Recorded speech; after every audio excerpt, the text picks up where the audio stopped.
Coach Greg. In today's video, whatever women can do, men can do better.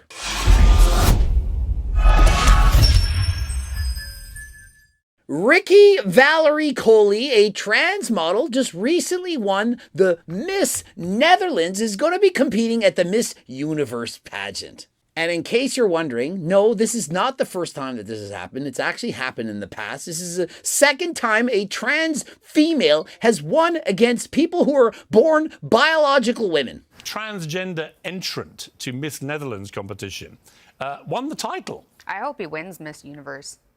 I'm kidding. I'm kidding. And so she says, I hope he wins Miss Universe. And clearly she's being disrespectful. Clearly he was born a male but is now female. And so she should be saying, I hope she wins the Miss Universe championship. I don't even know how to react to these situations because women fought so hard to get where we are today. Back in the day, women were fighting for equal rights. We want the right to vote, to compete in sports, to do everything that the men's did. So do you really think someone who's born a male has a genetic advantage over someone who's female in a beauty pageant? And yeah, I get it. When you're born a man, you're oftentimes taller. She was 6'1", which perhaps give her an advantage. But imagine how much harder it is to look beautiful as a female if you're born with extra levels of testosterone.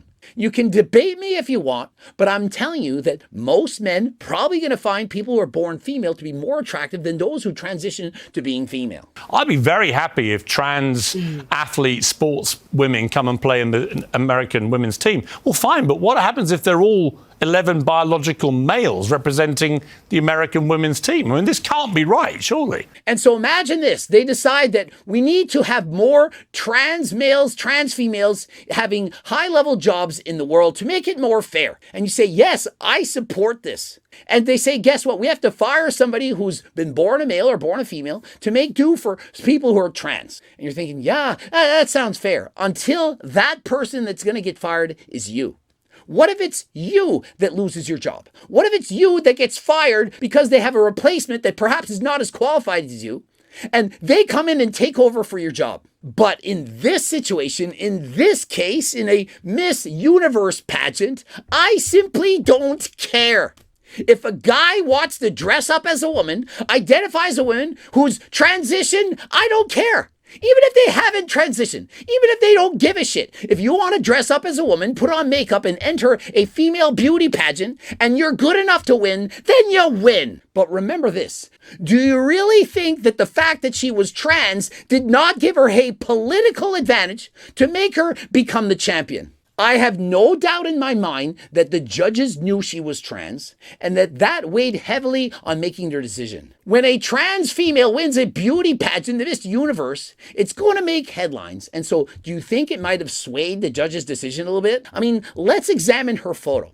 Is she the most beautiful woman on that stage? Does she look like she deserved to win? Answer me honestly. None of this bullshit. Everyone's a 10. We're all 10s. Look at us. No, we're not. I think what's even worse is people saying that if you have some issue with a biological male competing in sports, then the only reason for that is that you're transphobic. And so to me, it's not transphobic for someone to disagree with me. I am saying it's okay for a male or a trans female or a trans male to compete in a beauty pageant.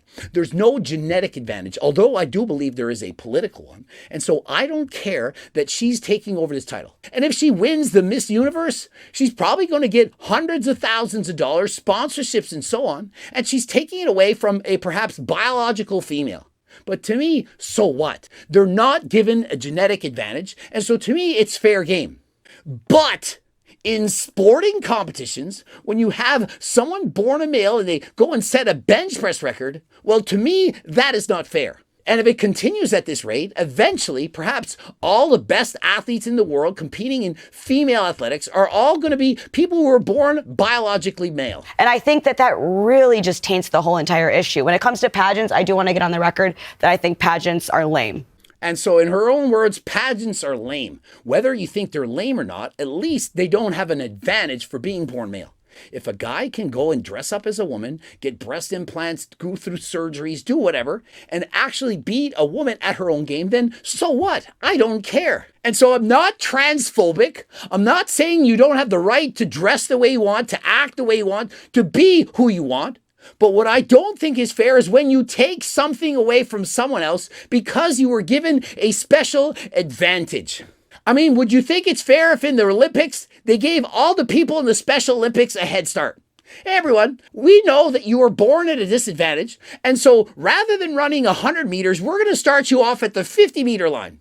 You can compete against everyone able-bodied, and we're going to see who comes out on top. And then the top 10, they're all people running 50 meters because they were disabled. Would we think that's fair?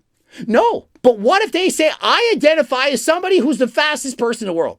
Should we just let them be the fastest person in the world? Should we say, yay, you win? Or do you have to actually earn it? And so think a little bit. From the trans lobby that basically want to have their rights superseding women's rights to just be competing against other females. And so it does seem like if you're born a male, transition to female, and they allow you to compete against women who don't have that advantage, then their rights are superseding those who are born female. I don't think that's fair. When you start prioritizing one person's rights over another, that is not fair. Pageants, the scholarships, the modeling jobs that go with it is political. Exactly. I don't care how much hair you're putting on, how much makeup you're using, whatever implants you're going for. There's no way somebody born male is going to beat out a gorgeous female who's born female. It's just not fair. They're at a genetic disadvantage.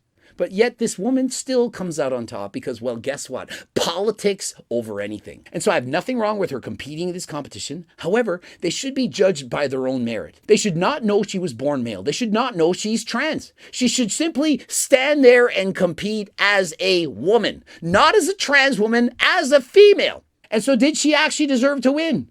Did politics come to play? Well, my personal opinion is I don't think she should have won. And so I have the right to say what I think. I think she won because of politics. Perhaps she didn't. Perhaps she's the most gorgeous trans female of all time, and she simply outclassed all the women who are born women. And so let me know in the comments section, should people who are born male be allowed to compete against women in a beauty pageant? Does it even matter? In comparison, what about people who are born male competing against female in a sport? And you know what's not fair at all? How amazing my supplements and cookbook 3.0 actually is.